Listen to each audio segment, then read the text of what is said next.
बिस्मिल्लाहिर्रहमानिर्रहीम। आज हम आपको सिखाएंगे बनाना चिकन करेले। तो सबसे पहले हमारा YouTube चैनल सब्सक्राइब करें जिसका नाम है बाई किचन। चलिए आइए शुरू करते हैं। हमने लिए हैं करेले जिनको हमने अच्छी तरह से नमक लगाने के बाद धोकर काट लिया है। हमने लिए हैं 3 अदद प्याज जो हमने बारीक काट लिए। फिर हमने लिए हैं 2 अदद टमाटर और 4 से 5 सब्ज मिर्चें जिन्हें हमने काट के रख लिया है। हमने आधा किलो चिकन लिया है जिसे हमने अच्छी तरह से धो लिया है। अब हम पैन लेंगे और पैन में 4 से 5 चम्मच ऑयल ऐड करेंगे। ये हमने पैन में ऑयल ऐड किया है जिसमें हम करेलों को फ्राई करेंगे। अब हम इस पैन में करेले ऐड कर देंगे ताकि वो ऑयल में फ्राई हो जाए। हमने करेलों को तब तक फ्राई करना है जब तक इनका कलर लाइट ब्राउन नहीं हो जाता। चम्मच की मदद से हम इसे अच्छी तरह से मिक्स करेंगे और उसे फ्राई करने के लिए छोड़ देंगे। ये देखें करेलों ने अपना कलर चेंज करना शुरू कर दिया है। करेले फ्राई हो चुके हैं करीबन। अब हम इसे अलग बर्तन में निकाल कर रख देंगे।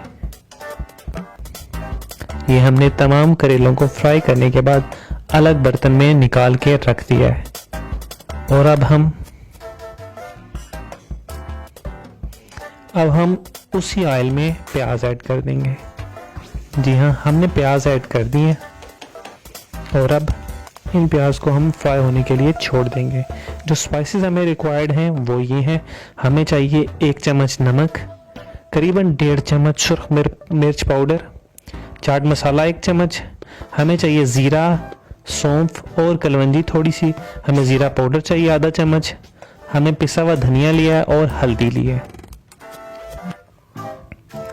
अब हम इस प्याज़ों में चिकन को ऐड कर देंगे और चम्मच की मदद से इन दोनों को अच्छी तरह से मिक्स कर देंगे ताकि ये चिकन और प्याज अच्छी तरह से फ्राई हो जाएं।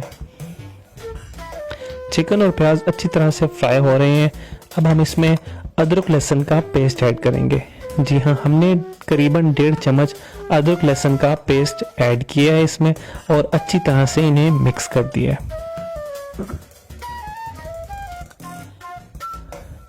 अब हम इसमें टमाटर और सब्ज मिर्चें जो हमने काट के रखी हुई थी वो भी डाल देंगे।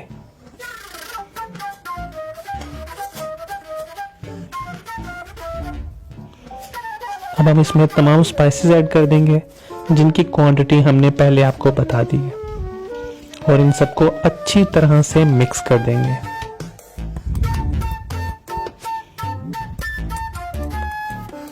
ये हमने इन सबको अच्छी तरह से मिक्स कर दिया है। अब हम इसमें थोड़ा सा पानी ऐड करेंगे ताकि चिकन अच्छी तरह से गल जाए। ये हमने पानी ऐड कर दिया है और चम्मच की मदद से सबको अच्छी तरह से मिक्स कर दिया है। पानी डालने की वजह से ये टमाटर और चिकन अच्छी तरह से गल जाएगा। ये देखें कुछ देर बाद चिकन और टमाटर अच्छी तरह से गलना स्टार्ट हो चुके हैं। जब तक पानी खुश्क नहीं होता हम इसे पकते रहने देंगे।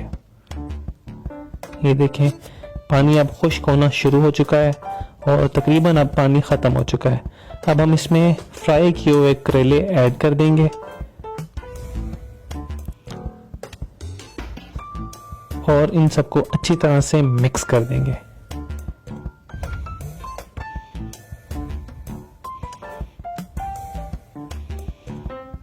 ये हमने तमाम करेले अच्छी तरह से चम्मच की मदद से मिक्स कर दिए और इसे पकने के लिए छोड़ दिए।